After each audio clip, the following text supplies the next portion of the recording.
everybody, how you guys doing? Wow, you guys came on real quick, huh? Can anyone name this song? Anybody?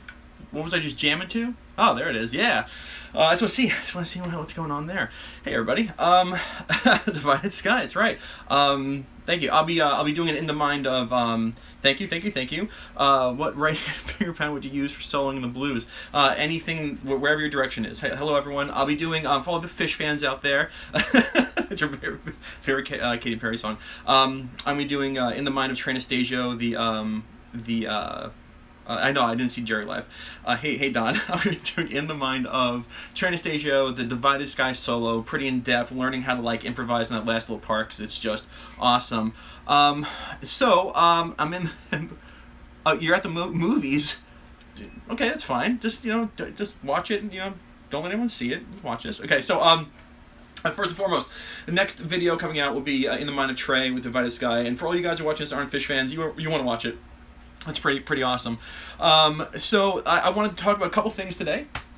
I'm getting a lot of requests about like what to do with your NeverLost Pentatonic. So I want to get a little more in depth with really what the NeverLost Pentatonic, what its intentions are when you're playing. All right. So a lot of people when I talk to them whether just bought the Masterclass, it's as good as I expected. Good. So you didn't think it was going to be good at all. No, I'm kidding. So here we go. So when people are playing the NeverLost, a lot of people are playing this. They're soloing in this like.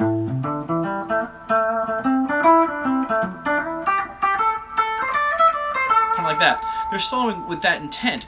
But really what the NeverLost is for is, first of all, number one, is to always get your first finger on the root note position of any box. When you are in this little first section of the NeverLost, you're in the Form 1 pentatonic.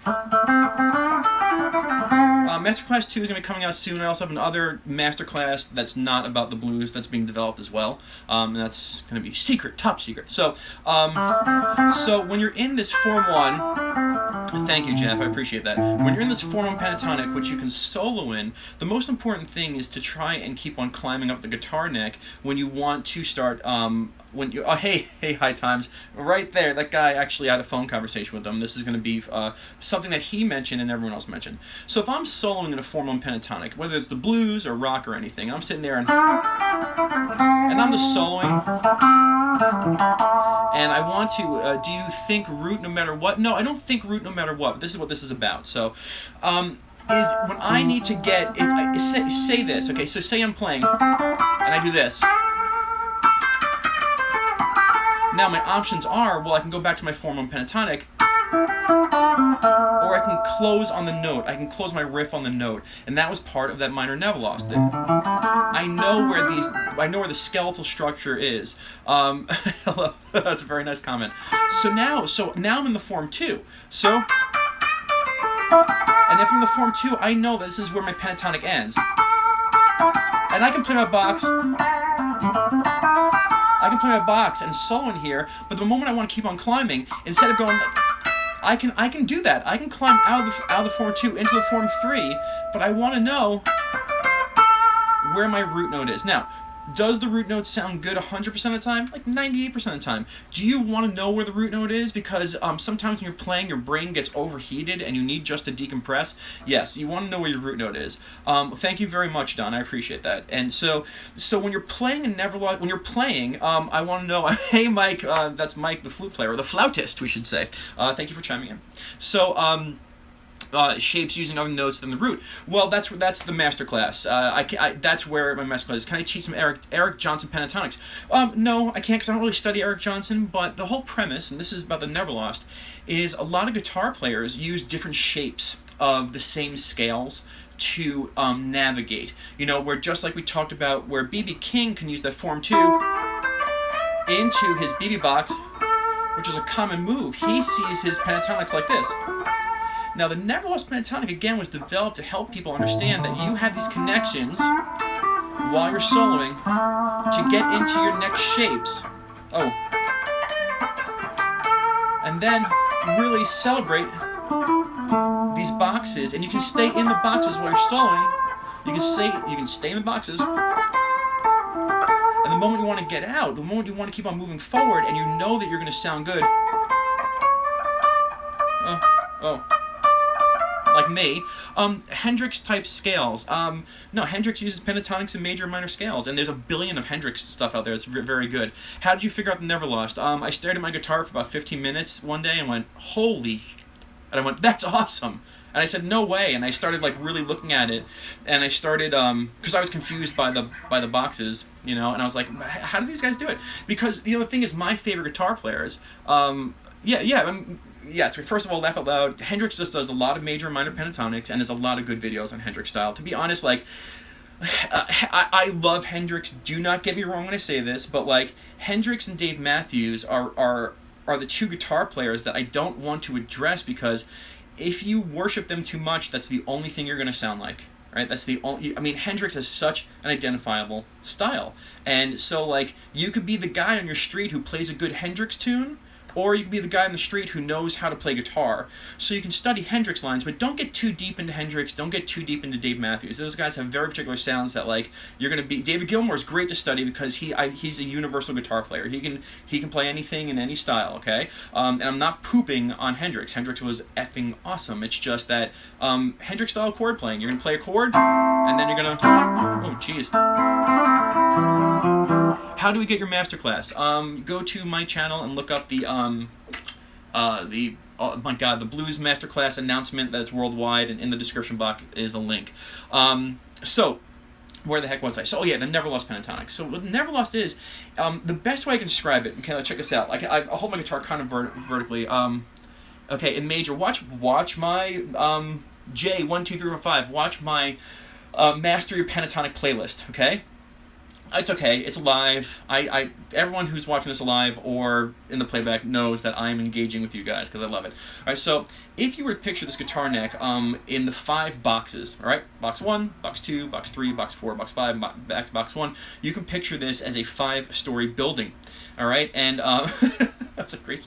And the way I describe NeverLost is every building has a staircase, and so you can be on the first floor, and when you want to go, oh nice, when you want to go to the second floor, you know, you can take the staircase up to the second floor, but once you touch that root note, that number 2 root note, you're on floor 2, and you can sit and really look around the second floor, you know, and then when you want to, when you like, well, you know what, I've seen everything on this floor, let me take the staircase to the next floor, all right?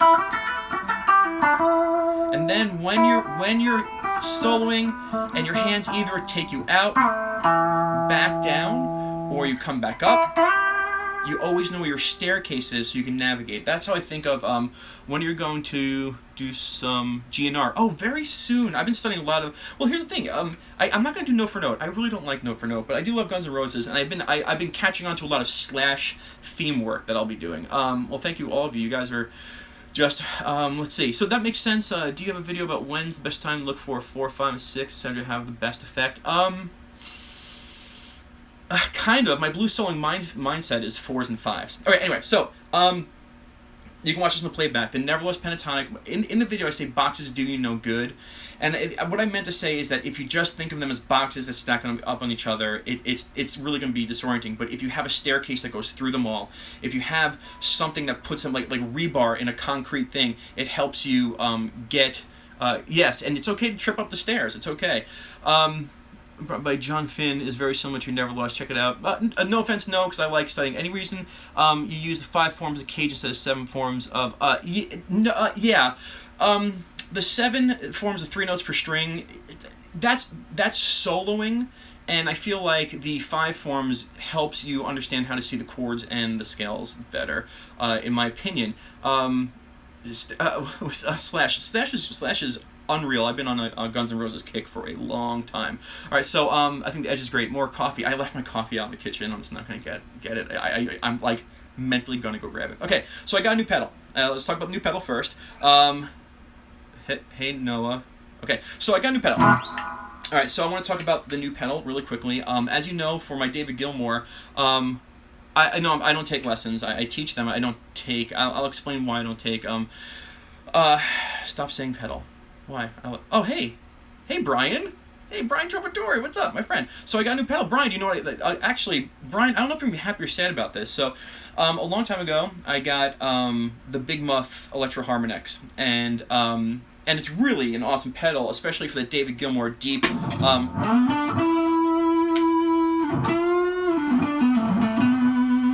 that type of stuff. And then I wanted to do this Fish song, right? I wanted to do Divided Sky. Like so, for Divided Sky, if you don't notice, like Trey Anastasio, for any guys who don't know about Fish, Trey Anastasio will sit and hold a note, you know, for like 35 seconds. And this, even though it has sustain, was dying out. So I dare say I went to go and look up what Trey was using, and he's using these modified Ibanez tube screamers. So I went to go get a tube screamer, and I said I want a TS9, and the guy was like, well, what about TS808? And I said, I have no idea. I don't know anything about that. So we plugged them all in, and no, now you're being demanding. So I bought the 808, the TS808, and if you put it before the Big Muff, this really gives you a good sustain. Let's see. Is it on? There we go. Yep. You can hear like. Let's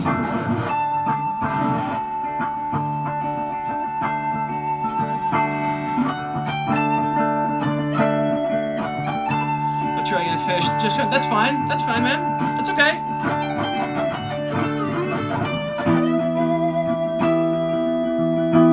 You hear that thing? Whoa.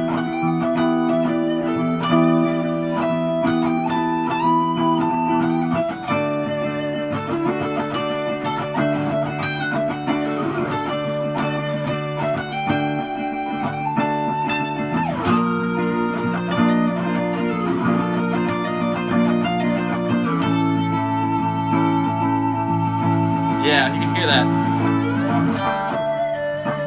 Okay, so anyway, I got a TS808. The thing is pretty badass. I'm not gonna lie. So for anybody who needs a little extra kick in their distortion pedals and has one already, I might recommend getting an Ibanez TS808 tube screamer and putting it before your current distortion pedal, and it will blow that thing out of the water.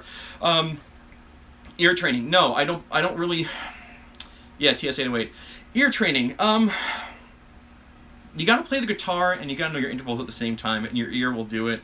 I have not met one person who's like, oh, I've done ear training and they do it right. I think it's a myth. I'm just being honest. I mean, maybe for piano, but for guitar is such a logical instrument that you want to know the note names and you want to listen, but you know, a major third distance is a major third distance, and the more you play, the more you play and understand the theory, the more your ears will know what will do. Hey Noah, you say that one more time, I'm just gonna block you, because honestly, that's it.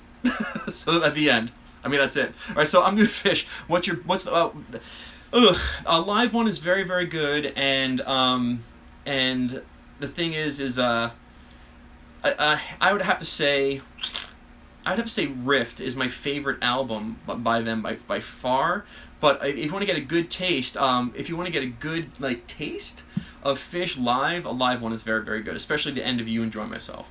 So now I want to talk about also note names versus numbers. And I get a lot of emails like, hey, why don't you say the notes? Because the thing is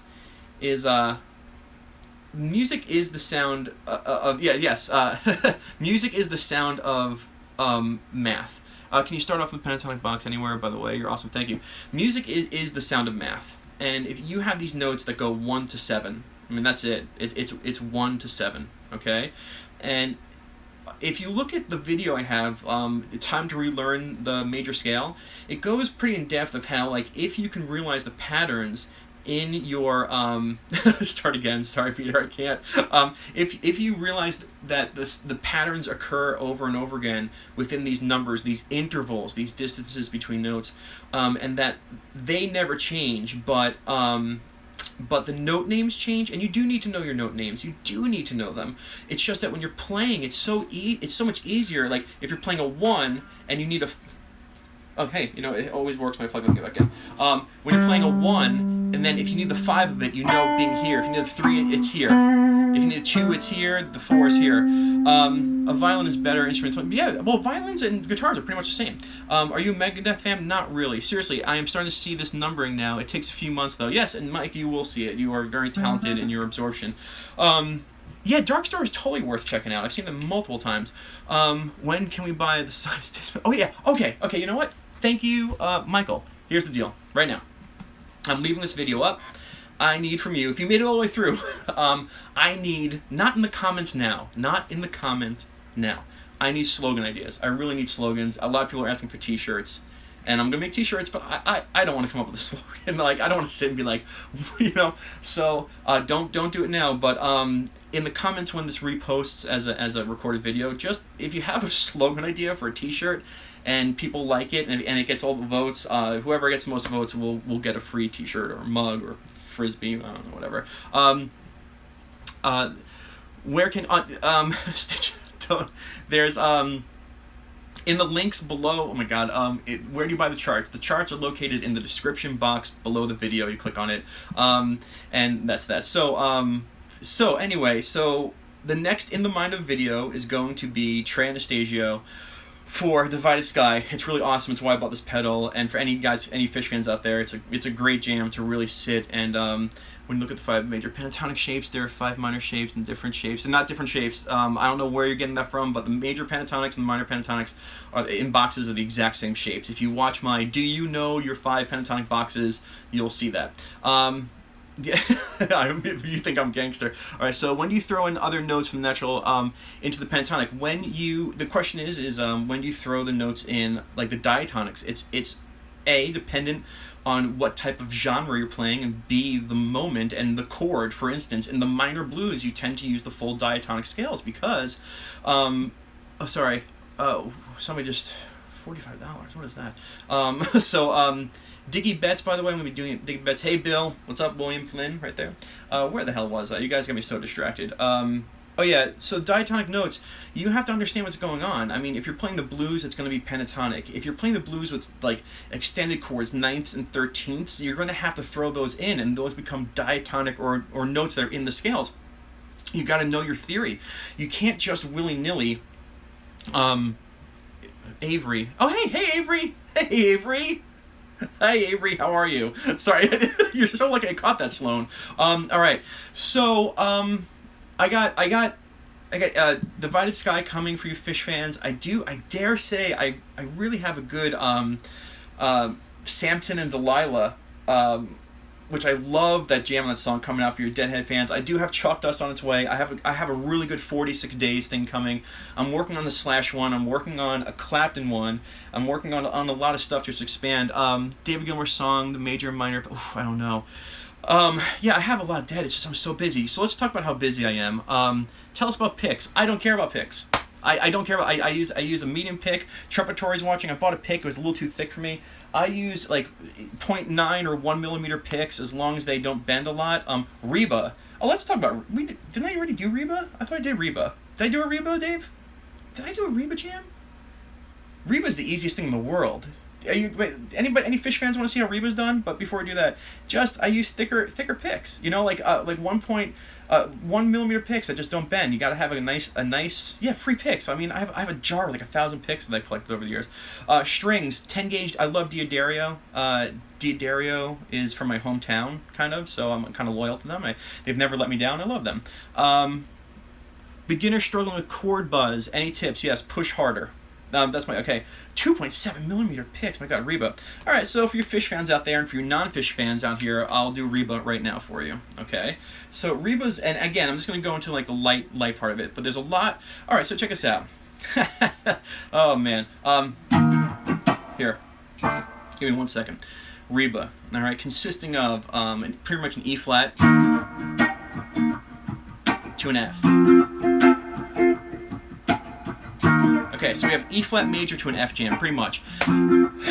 Okay, what key, what mode, what do people think what's happening here, okay? What the hell is Reba? Reba is a Fish song where the ending has an epic jam where Trey just takes it to new levels. Why do you wish me so much diarrhea? E flat to F, where do you think we are? Like, what are the rumors in the mill about the Reber jam?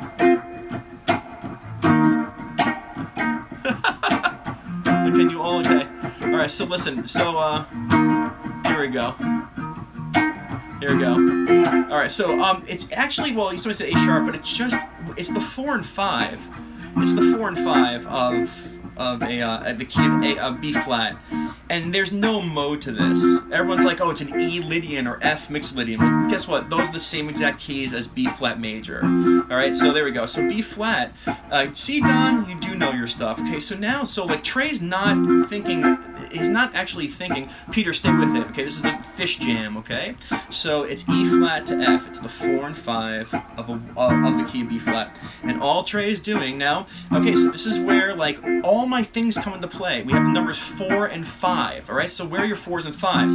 1, 2, 3, 4, 5, 6, 7, 1, 2, 3, 4, 5. And you want to know this stuff, so you're starting 4, 5.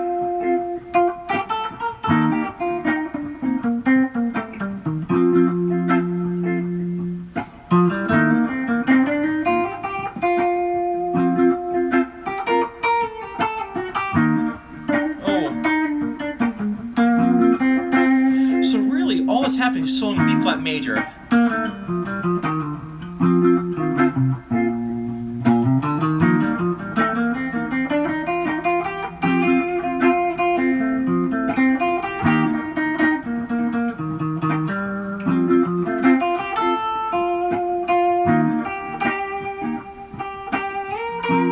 So all you're doing is really soloing in B flat major.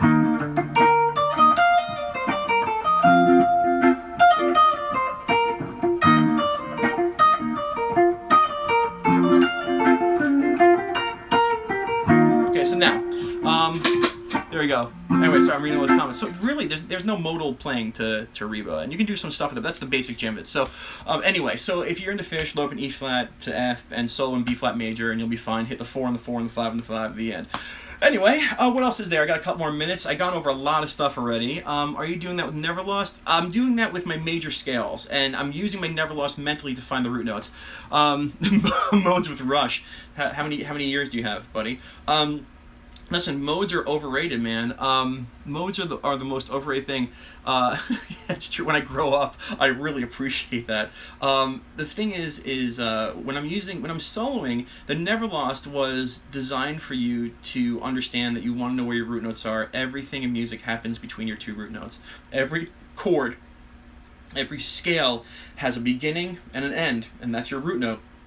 So if you can physically understand like where everything is within those tiny little steps, are my soap bars? No, this just happens to have soap bars. I mean, I have Les Paul.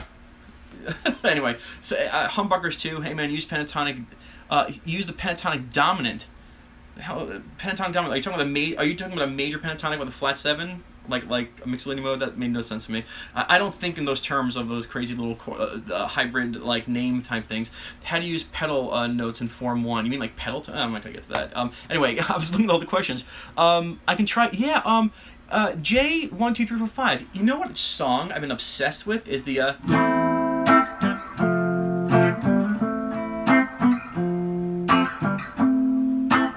Can everybody name the song? Let's see.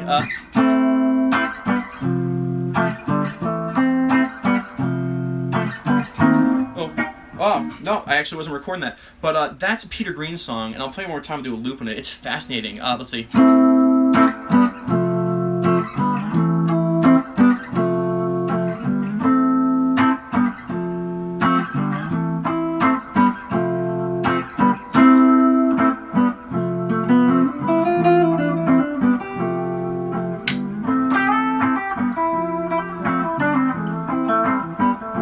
Anyway, this is called, I think it's called Slabo Day.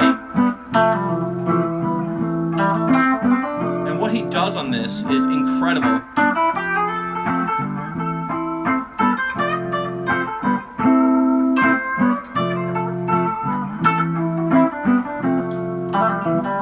He's really on that. Yeah, Slabo Day, there you go. I don't have a favorite song. I wish I did. I really wish I did. Yeah, same. Okay, cool. What pedal loop is? That's just like a diddle looper. Can you explain the difference between the BB box and the Albert King box? I can. Can you play Hotline Bling? No, I don't know a lot of stuff. BB box is that Form 3 thing. And right on this note, okay, you can put your ring finger there, and you're in your Form 2 pentatonic, and that's your Albert Lee box. So the Albert Lee box leads right into your BB box. No, I cannot. Mine is Sultans of Swing. Can you use the NeverLost there? Yeah, of course you can. How accurate sounds Ian's lyrics for your joint song? Wait, did I not see that? Oh! How accurate the lyrics? I only, you know what? I just realized I only watched half that video, but we're filming more tomorrow, actually. All right, so I mean that's pretty much it. But any other questions? Let me know. Oh, one last thing. I have over 300 now. 300 requests for FaceTime or Skype lessons, and I have no idea. how I'm going to reach all of you, and I want to. I gotta think whether we do live workshops together or something, like scheduling them out, but like I'm flattered. Don't get me wrong, I'm flattered, but I'm also like stressed because I want all you guys to I'm not gonna take us down. Oh yeah, Grateful Dead stuff. Yeah, Althea I teach a lot, China Cat I teach a lot, we can do all that stuff. I got, like I said, Samson and Delilah. I was just jamming on oh my god, Ruben and Charisse. I mean, that's an awesome song. Can you teach Sean? No, thanks. You drink a beer, I will. So I'm going to get going, and I hope you enjoyed this. And just again, you can watch it from the beginning. Favorite Grateful. I don't have favorite songs. I wish I did. I just don't. I mean, I have moods. How would you play? Oh my God, the Green Mentalishis. That was called. I was listening to that. I could teach you them. Tony. Yeah, all you guys, thank you for chiming in. Again, watch the beginning of the video. I talked about Fish. I talked about the NeverLost Pentatonic. I talked about pedals and notes versus numbers. How long did I know? I've been playing a long time before I figured the guitar out, and it just kind of clicked. So, how do you get the loop so tight? You practice. Oh, here's the last thing. My suggestion for looping, okay, is you can go. I can't go back and read these. For looping, you have to hit that pedal on the downbeat. So if I was doing a loop like 1, 2, 3, 4, you strum and click. Like you strum and click. Here's the loop for you, okay? So like, of course, okay? So like 1, 2, 3, 4, click. And then I'm gonna click on the click. Click on the, you gotta click right through it. Like, oh, there's a terrible loop. Are you kidding me? You kidding me? Okay, so hold on a second. My one loop I get wrong, I do live. Jesus. All right, so here we go. So 1, 2, you click right through it on the downbeat. 1, 2, 3, 4, 1, 2, 3, 4, 1. There it is. You click right through it. Lee McKinter. Lee. All right, everyone. Let's see how well you guys listen to me. There's a word in music that I hate. What's the word that I absolutely hate? What's the one word? Let's see who's listening to me on my live feeds and in some of my videos. There's one word that I hate. My man Lee mentioned before. I'm not trying to make you feel bad. There it is. Triad. Triads. Thank you, Jeff. The word triads. Yes. Okay. Moist. I love the word moist. That's so funny. Triads. Oh, look at all of you. You know, you listened. Triads are nothing more than chord tones, and if you think about 1s, 3s, and 5s while you're soloing, it is going to absolutely bog you down, Lee. No, it's okay. No, Lee, you're fine. It's just I don't want you to be thinking of triads. There's a couple of teachers out there, big teachers on YouTube, and they talk about triads. Like, just don't ignore it. Ignore it. It's you got to learn like your chord structure. You know, a major chord does have a 1, 3, 5. That's a triad, right? But when you do this. Damn it. Okay, when you do this, I know where my 1s, 3s, and 5s are, but I'm thinking about my chord tones. I'm thinking about the shapes. I'm thinking about where my root notes are, but I'm not thinking about triads, all right? And E minor, yes, it's a triad, but my God, to be thinking about those things when you're soloing, that's BS. That's no. Sean is a triad guy when writing music, okay? And I understand that, like, and I totally respect that. But when you're improvising, it's out the window. It is out the window. Arpeggios. That's a much friendlier name. Or I like just to call them chord tones, because a lot of people, when I'm it's so funny when I'm teaching in person, I'm like, all right, play an arpeggio. People don't know whether they're like, oh wait, like a piece of the chord, I'm like, or to break the chord up, or to play the arpeggio. Oh, so I like chord tones. Like, play your chord tones for me. Anyway, so that's that. I'm gonna sign off. 30 minutes of ranting and raving. I hope you all enjoyed it. Thank you for joining me live. And does your cat whole day consist of guitar? Does your whole day consist of guitar? I teach guitar from 9:15 in the morning till about 8 at night. Fathoms. I gotta check my mail, by the way. So thank you all so much. I gotta go. My coffee is wearing out, and thank you all so much. I have some more videos coming out. Elliot is not gonna be doing his live lesson this week. He'll be doing it probably next week, so you can see how that goes. That's the funniest comment I've seen. Thank you all, everyone. Have a great night. Goodbye. I sit and talk forever, but I gotta put a limit on this thing. All right, guys. Bye, bye, bye, bye, bye, bye.